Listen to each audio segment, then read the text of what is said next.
Ó, vocês vão ver nesse momento o relato de um atropelamento descrito por uma pessoa que está um pouco acima do normal. Tipo assim, com o teor alcoólico passado da conta. Ele bebeu um pouquinho. Ele tá bêbado, caralho. Pode falar, meu querido. Eu tava passando pelo local quando de repente veio um carro em alta velocidade e a da latinha. Tentei salvar, ela fez respiração boca a boca. Ela voltou pela Como que foi que você fez a respiração boca a boca na latinha?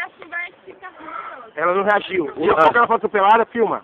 Por favor. E eu fiquei sabendo. Olha o sangue dela, o sangue. Esse é o sangue dela. O sangue da latinha. Tá. Sangue da latinha. O sangue da latinha. Só não pode falar do Perém. Aqui sobrou latinha, vem.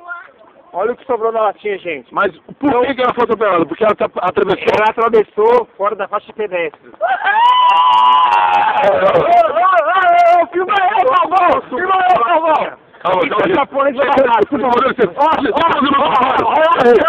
fazer meu trabalho. Relaxa. Eu quero mandar um abraço pra minha mãe, para meu pai. Deixa eu fazer meu trabalho, cara. Mãe, Eu quero mandar um beijo pra minha mãe, pro meu pai, pra Xuxa! Pra Xuxa!